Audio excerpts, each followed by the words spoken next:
everybody, welcome back. It's that time again where we open up a brand new horror pack. That is right, we get the horror pack subscription, and full disclosure, this is not sponsored, but they do send this to me for free.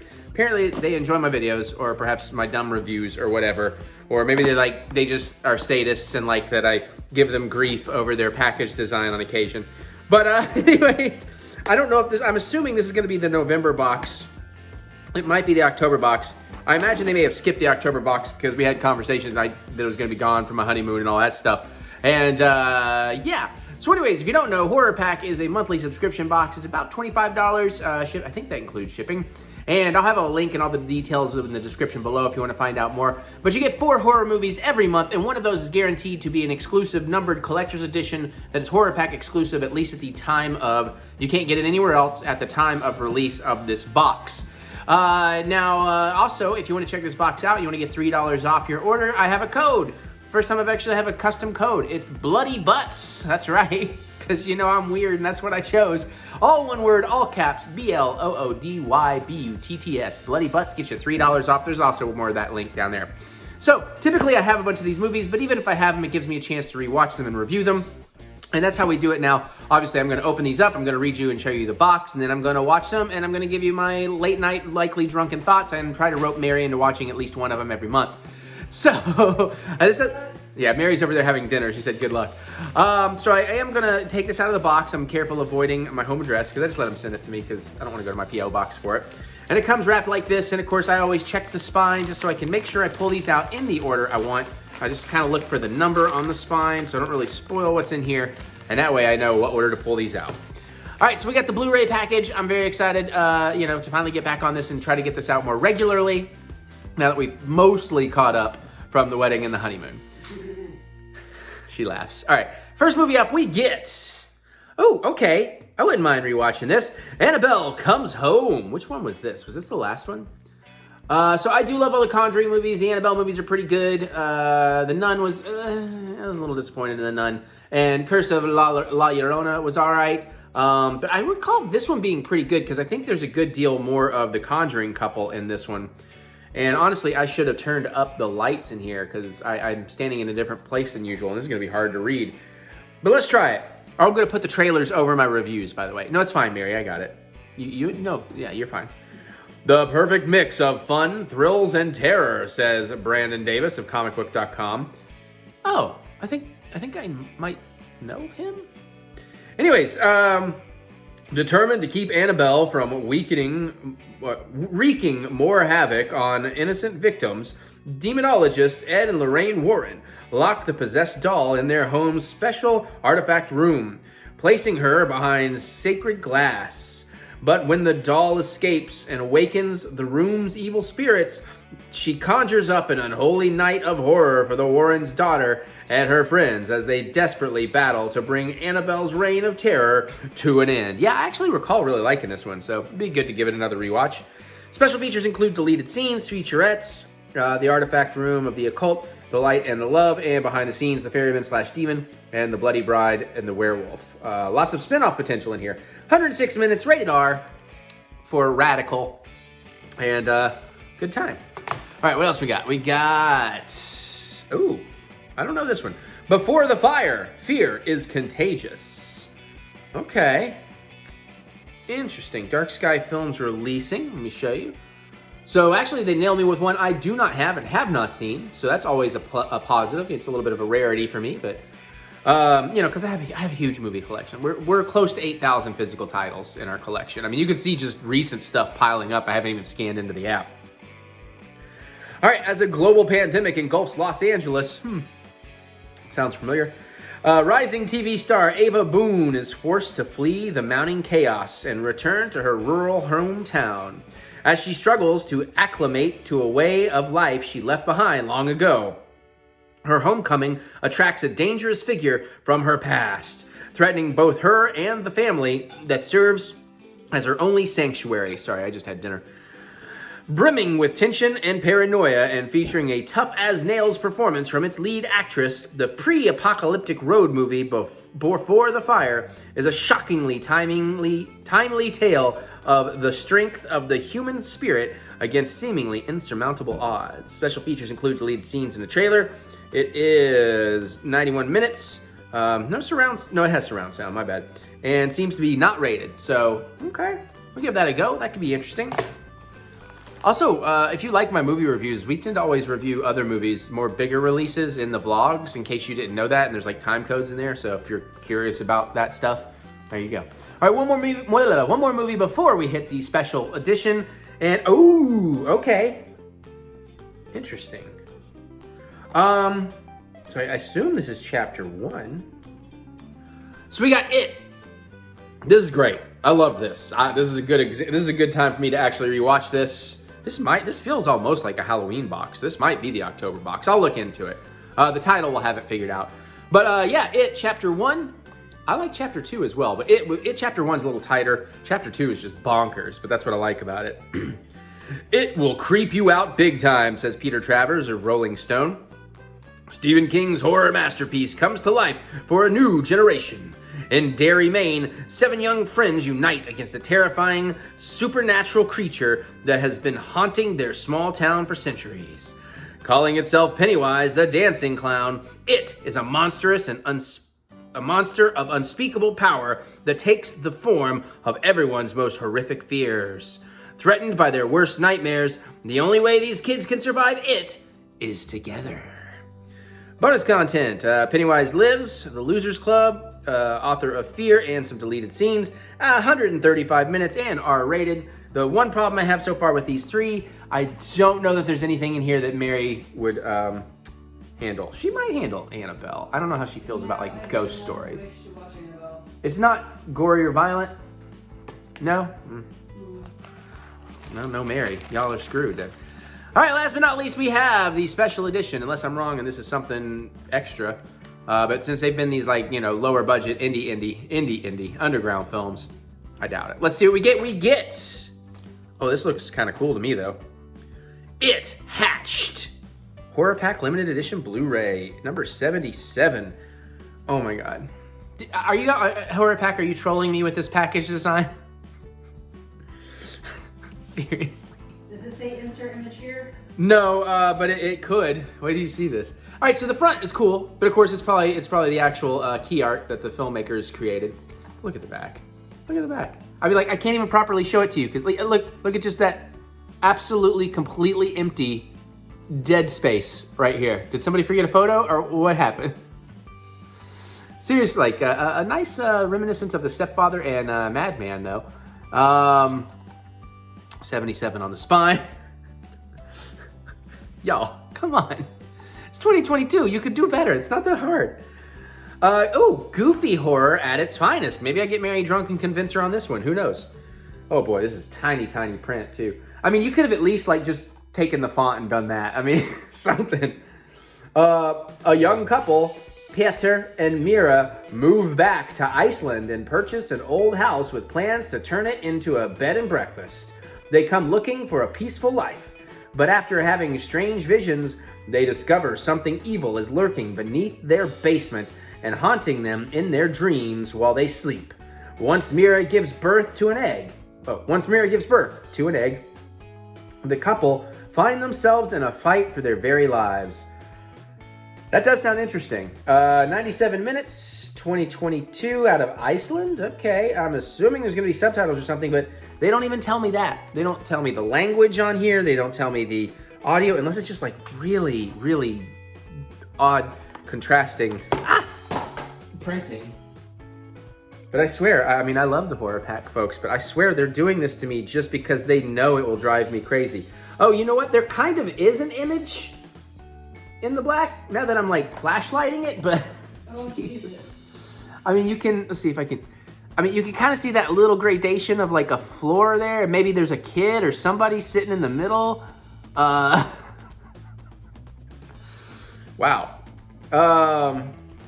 Yeah, okay. Oh no, it's a guy whose face is like up against the floor.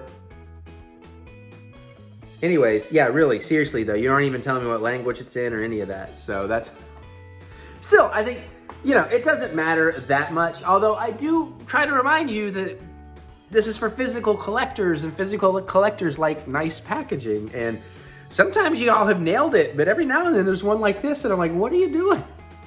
Seriously, ask me to make you one time. See what I can do. I don't know. I've done that before. All right, so let's watch these movies. Let's see what we think. Let's watch. Okay, so we also have Annabelle Comes Home from the Conjuring series, which I was late to getting into, but ended up really enjoying almost all of them. So this is my second time with Annabelle Comes Home. Real quick, love the Conjuring movies, the first two especially. I think I really like the third one, if I recall. The Annabelle movies, I like all of them to varying degrees. The Nun was disappointing.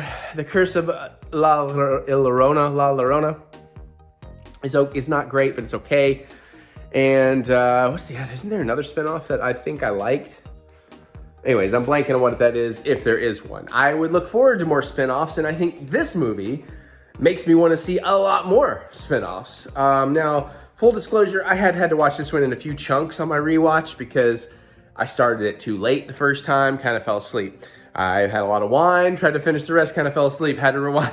It's not the movie's fault, it's the fault of me being old and or having a bit to drink on a day that I drink a little heavier. You know, Sundays is dinner with the fam day, you know, we drink a little wine, we have a good time. But I do like this. I think there's just enough of the Elder Warrens in this to satiate it being a really good connected to the actual Conjuring films thing. But I like that it focuses more on their daughter. I like the reveals of their daughter and what they do with that. But I really love that it's all set, like, you know, they finally pay off the room from the Conjuring, from the Warrens, where they store all their stuff. And I think they pay it off in a pretty good way. I think the daughter is very memorable. I think the Bill's Got Balls, I think he is memorable. I think the two female kind of leads, the teenage girl leads, are unfortunately a bit forgettable in this, at least for me. But they do serve a good purpose to the story. This definitely shows you a lot more interesting things in that room and sets up some stuff that would be amazing spinoffs. And I know there's been some ups and downs lately in terms of what spinoffs they are or are not going to give us. But certainly The Ferryman would be a really interesting spinoff. I feel like they maybe could have brought in some of the other people. Like maybe it would have been cool if the Crooked Man showed up or something. And then again, where I kind of pieced it together this time, I'm so sorry, it's not the best review. But was that La Llorona? La Llorona? You know, but I liked when the one girl, okay, so let's do a little bit of spoiler talk here. I do try to keep it vague, but I want to give a few specifics. So if you haven't seen it, you don't want to know, go on and skip. But I like when the one girl was kind of possessed, the friend girl, the dark-haired girl, and they set up that projector footage of the exorcism, I guess, and like she kind of gets exorcised from the projector footage. That was pretty cool. I do think the Ferryman is my most interesting thing in here, and I would like to see a lot more of that. There's something about the coins in the eyes that is an extra creepy visual that I very much appreciate. I like that it kind of moves the Warrens' home lives on a little bit and, you know, gives you a little bit more insight into those characters. And we do talk about the daughter that has been kind of an important thing from the beginning. And again, they're just really good with, granted, it's not quite as masterful as some of the other films, but really good with the sound design creepiness and the surround sound especially. And, you know, just jump scares, which jump scares can and often are cheap effects and cheap storytelling tools or horror tools. But I tend to find that for the most part in these films, especially the Conjuring films, but even a lot of the spin-offs, they're really well done. They're usually really well earned. And I still feel that's the case here, at least for my sleepy brain. So again, I had a really good time with this one. I'm glad I watched it again. I want to say this is my favorite Annabelle movie, but honestly, the more I think about I like all the Annabelle movies to different varying degrees. So I don't know if this is my favorite or not, but I very much enjoyed it, and I am glad I got to watch it again. So that is my thoughts on that one. All right, Horror Pack, let's do it. I watched Before the Fire last night, and I have some thoughts. So I wasn't really sure what to make of this or what I would think about it going in. I mean, it's sort of a pandemic-esque movie. and it's definitely its own pandemic. And initially, it got my hopes up because the whole thing is very well acted, very well shot. Locations, designs, all that stuff is excellent. So I'm not going to knock any of that, but I do have some problems with this movie. It starts pretty good, and it actually got my expectations up for the rest of it pretty high. But it takes a while until any of the it's hardly a horror film. There's, I guess, some elements like psychological horror of like, oh, you're living in this situation, but it's not very horror. There's no monsters. Even the villains in this that are supposed to be monstrous are not noticeably monstrous that bad. I mean, they're bad. They do some bad things. But even for this type of movie, usually those types of bad things are much more severe or portrayed much more severely. And I guess it's about, her reliving some previous psychological torture that adds into it, but I don't think that's played out that well enough in the movie to really hit home. And then it gets frustrating too, because even though some really good decisions are made in the beginning from the characters, as it goes on, they start making some really dumb decisions that seem out of character for the characters. There's a lot of things happening that doesn't make sense why certain people would just so blindly follow somebody. It's never really expressed or even hinted at that well. There's no real understanding of why, in this situation, you would do certain things and not do things the other way. Then there's at one point, there's just a random character that shows up just to kind of get killed and show that, oh, this bad guy is a bad guy, it's like, okay, where did this person come from? Oh, and they're gone. Okay, that's the whole reason. And then again, even this character, the main character, is supposed to be pushed to a psychological state to do certain things, but you never really see her get pushed to that state. And then even in the state she is pushed in, she makes decisions that make no sense within that psychological state. Again, I'm trying to keep it very vague, but I ended up being very frustrated by the movie, honestly. Like I said, because it's set up very, very well, and it could have been something excellent and a sort of what would you do in this scenario type thing. But then there's even one point, we'll just keep this vague, but when she's kind of gets in a car with somebody, but then she gets out of the car and because somebody's coughing, and I didn't realize it was the main bad guy that shoots a person. And then you're kind of wondering, well, she was running from the bad guys. How did the main bad guy, and why is it just randomly out here? Why did they stop randomly there? It's insanely writer's convenience, weirdness. And then there's a little extra element about a found photo in there. And it's well, wait a minute, what? So was that set up? I mean, I don't know. It's a little bit frustrating. And then there's the boyfriend character that does some really dumb stuff early on. And then he is kind of in a story, and there's a moment where he's so basically, without really spoiling anything, because this is not hugely spoilery, but he ends up kind of going to do something with the CDC, and he's kind of left alone for a while, and then they show him in a protest taking photos of the cops, and then later he just shows up, and it's what the fuck is going on in that story? Why? And then he does insanely stupid things. It's just it was just very, very, very frustrating. I mean, it wasn't necessarily dull or boring. It almost got there in the middle, because there does come a point when you're well, okay, so we've set everything up. We've very well set everything up. I see where all this is going, but when's the shoe going to drop? What's going to happen? And it's not there's an overlying tension that you're sitting there oh God, the shoe's going to drop at any moment. It's you just know from movie storytelling, if you've seen enough movies, you know that the shoe is going to drop. You're something's going to happen at some point, right? It's not just these people living on a farm, right? And then, like I said, even what does is not that powerful. I guess initially it kind of is, but even there, I feel like it's a very lightweight, I spit on your grave type of movie. Now I'm not saying it needed to be that sexually violent or anything, but there's a feeling of violence in those kind of movies that this movie felt like it was one of those movies, but lacking that feeling of violence. That is what would make something like this scary. And then especially when you see characters having clear as day, very obvious options and opportunities out, it's kind of oh, that's the other movie, Mary, and I needed to talk about, or did we talk about it? I'll go back and look. But it's a thing out of Knock at the Cabin, and I'm not going to spoil anything about that here, but now I kind of lost my train of thought. But it's it's I get that it's easy to sit there watching a movie and say, well, just shoot him in the head. It's well, yeah, if you've never done that before, I don't care how cold a bastard you are, unless you're an actual psychopath, that's going to be difficult. But you know what? If I'm fighting for my life, shooting somebody in the stomach or the legs, or at least, and hey, if it accidentally kills them, sorry. Like, that seems a little more like, come on. You've got them dead to rights. Just like popping one in the gut, just fucking shit. Protect yourself. Then, who knows? I've not luckily had to be in that situation, but yeah. So anyways, I mean, it's not awful. This movie is not awful, but it needed to be more of the type of movie it was, because it had so much else going for it that was so well done that it's just frustrating and disappointing by the time you get through it. And it's like, okay, fine. And then, here is one little spoiler thing. So there's also little things too, like, because we're talking about a pandemic movie, there's going to be military involved. There's a checkpoint. Obviously that checkpoint got overrun by bad guys at some point, but like, they just left the dead bodies just out. Okay, maybe you aren't going to fuck with the bodies or whatever, but like, they're in full armor and like helmets and all that. It's like, you think you might want to take that stuff. Resources are slim. You're worried about keeping your guns, but it's like, well, wouldn't you also want to maybe grab the helmets at least, or something? I don't know. Weird.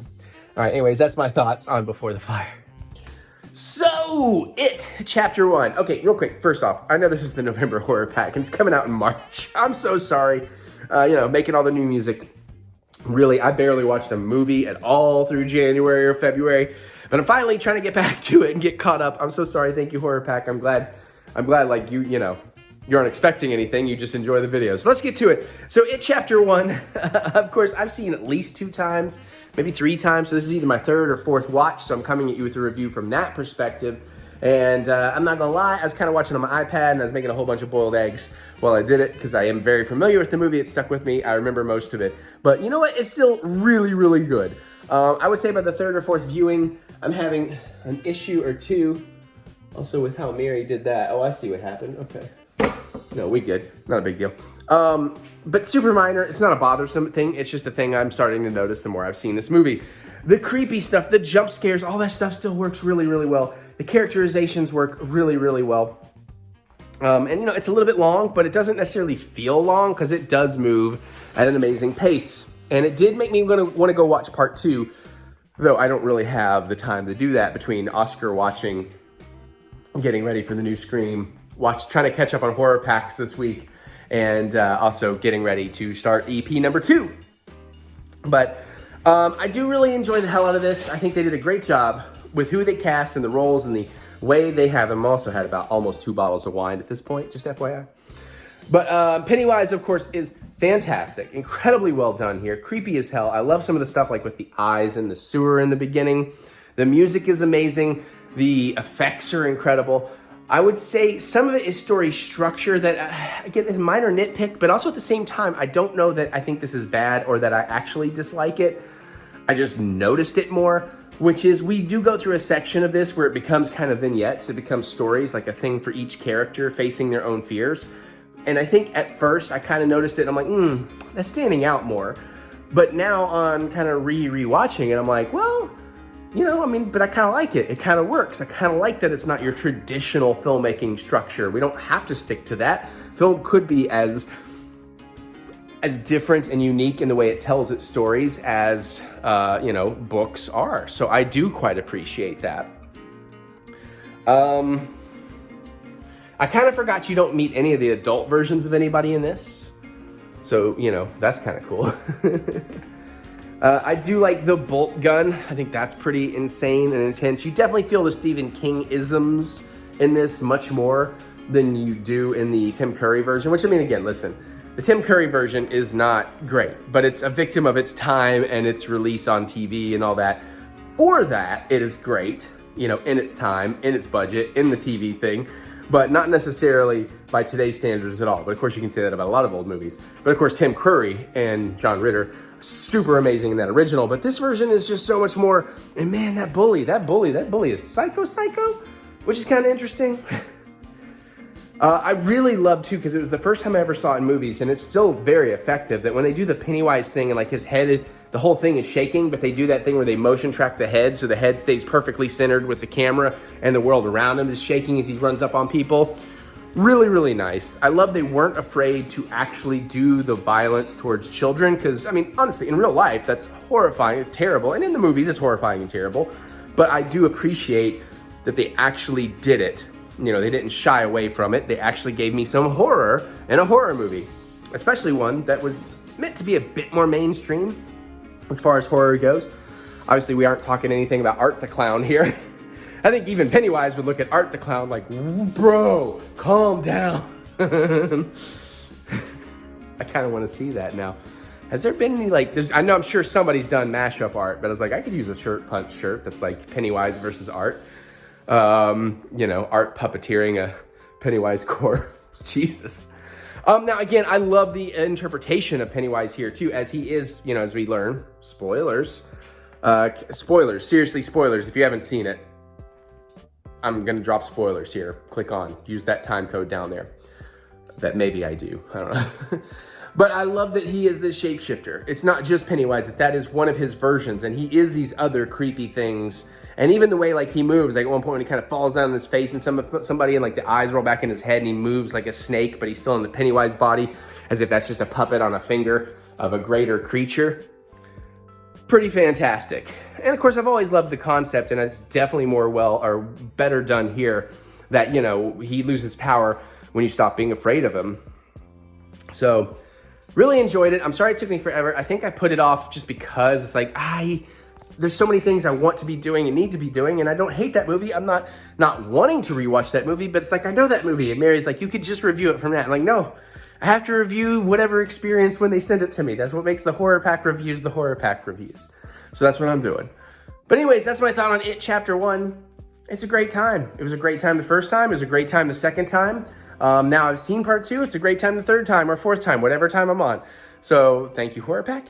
Let's talk about some other movies. It hashed. Mary watched it. Bye. I'm just kidding. She had a drink. It's 2 a.m. It's late. I'm surprisingly engaged with this. We're going to probably stay no spoilers. We'll see if I'll give you a warning if we're not. So this is the sort of indie, the limited edition one. As far as these go, again, I'm judging on a bit of a curve, but I kind of liked this one. I didn't love it. I could watch it again, but I can't say I'm excited to watch it again, only because, like, if I did nothing but watch movies all day, I might watch it again, like my old life before I, had a wife. You're right. I didn't mean it like, oh, how dare she. I'm just saying when I did nothing with my life but sat in my room and watched movies. But now there's so much stuff to watch, so I can't. But it's interesting. The package is basically, again, bad packaging. There is an image there. It's just really dark and hard to see. But it's the thing that's an actual print that you can read. Yeah, the most obvious print on the back. Says goofy horror at its finest. I would say, oh, hell no. Not at its finest, but it's definitely riffable. Yeah, there's some goofy in here. Like, I mean, there is a hint. I'm not at all trying to, say it's as good as The Greatness, but there is a hint of Evil Deadness in here. There is a hint of Ash Williams, Bruce Campbell, like first Evil Dead, kind of B cheesiness. And then there's definitely near the end, like Bruce Campbell has a baby with Tommy Wiseau on steroids acting going on, but in a way that kind of works. And I found the whole time I'm trying to decide, I can't tell if the offness of things in this movie were accidental or if they really did know what they're doing, which is a good thing for a movie like this, because it is like, how in on what's happening here are they? I'll also say, again, without spoiling anything, the story, I have questions, but in a good way. Like, okay, there's a lot of interpretations to be had here. A lot of like, well, wait a minute, was this real? Were there unreliable narrators? Things like that. And it doesn't really 100% answer things in a way that leaves it open that way. So I appreciated that. And while I was annoyed initially at color, because it's like I was wondering if my system was messed up, and it's like, why is everything so yellow for so long? Over time, I start to realize they're actually doing something storytelling-wise with color. I mean, nothing that comes out in verbal dialogue or anything, just kind of subtle visual. So And I mean, the sound was pretty good and everything. Leave the subtitles on. Yeah. There's only one subtitle track, and I was confused. Am I supposed to have it on because it's subtitling the stuff that's clearly English? But then there are large swaths of like Icelandic. I don't know what the. Yes, it's Icelandic. That's Is that the what term? they literally told it. Okay. That you will want the subtitles on. There's a hint of weirdness, and again, anything I'm saying, I'm not comparing on the highest levels, but really on the minimalist levels. But I mean, I got even a hint of Aronofsky's mother near the end, which I kind of, because I'm a big fan of that. I mean, it was weird. It was interesting. It had some, what's that movie? Vivarium? Vivarium. Yeah, I was getting a little bit of that too. Hi, itty bit. You want to come join the review? If, Okay, so I had to cut that out because we made the Vivarium reference. Mary agreed, and then she just immediately spoiled Vivarium. I'm like, I think kind of obscure. I mean, maybe a lot of these folks have watched it, but not everybody. But yes, I agree with what you're saying. Again, not the same, but it had some of that vibe to it. Crap, I don't know how long I was rolling now. Hey, buddy. But I mean, listen, if you're sleepy and you're warm and bundled up, and then she's like, did you turn the heat on? I'm like, yeah, I put it to 69 because it's like 64 and I'm freezing. You have a drink and it's late and you might be sleepy. But, yeah, and it's cute when she does it. But, because it is a little quiet. It is a little monotone that some movies this works for, some it doesn't, where it kind of hits one energy level, one tonal level, and stays there the whole time. There's no real peaks and valleys or building or anything. But for me, I didn't mind that in this. It kind of worked, but just be aware it could make you sleepy. And minimalist dialogue, very few actors. The actors, again, I'm hesitant to talk about them because how much of the weirdness were they in on versus was that legit what they thought was good? But I don't want to say that like it's not good because it was good within the context of this. I feel it worked for some of them, and for some of them it was just bad. Yeah, the wife had a few scenes where it felt too much. Mostly in the beginning and the end, but that might also be intentional. Also, your American accent needs work. Oop, careful, baby. See, that's why I'm saying, like, I think I could watch this again, and I'd be curious, like, and there may be actually something more here than we know. Like, do they know what they're doing? How much of what they know they're doing are they doing on purpose? But I actually enjoyed this. This was a pleasant surprise, especially because for me, the last couple of indie releases they had as their limited editions were fairly underwhelming, personally, for my tastes. But this worked. I was into it. That's probably long enough. I know, there's a putty party. They're ready for dinner. So she's going to go. I'm going to start watching other November movies maybe tonight. So, okay. I like where her hand flopped.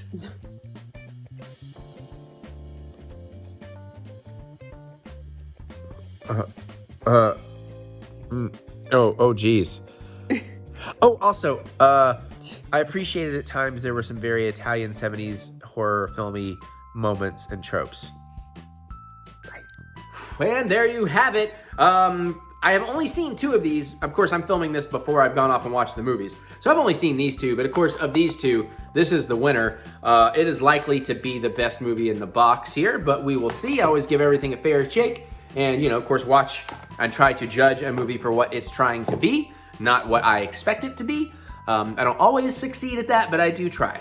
So, yeah, there's the horror pack for October or November. I'm going to say maybe this is November. Actually, hang on one second. I might have some indicator because I forgot I put these over here. Oh, that's 74. So I'm just 75 and 76. So if that was...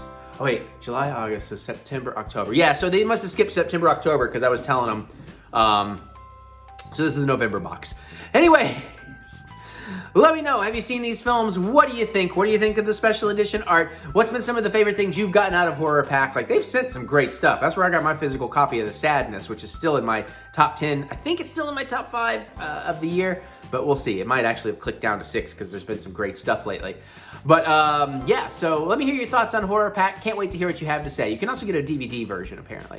Other than that, you can click the thumbs up button, give me the good old thumb of encouragement, as I do love to be encouraged, and the cats are starting to run around. And remember that we will get through this. We will get through this together, Morty. And check out my new music coming at some point. Eric Butts, look me up anywhere you listen, pop punk. Check out, I'm making some short films, some horror short films next year. So if you want to check out my out-of-date website, TheEricButts.com, you can find some of my previous work. And of course, there's always more content and ways to support the channel with the links in the description below. So click that see more button to see more butts. And on that note, I'm going to get on out of here, go convince Mary to watch the movie she probably doesn't want to, and then I will see you all later.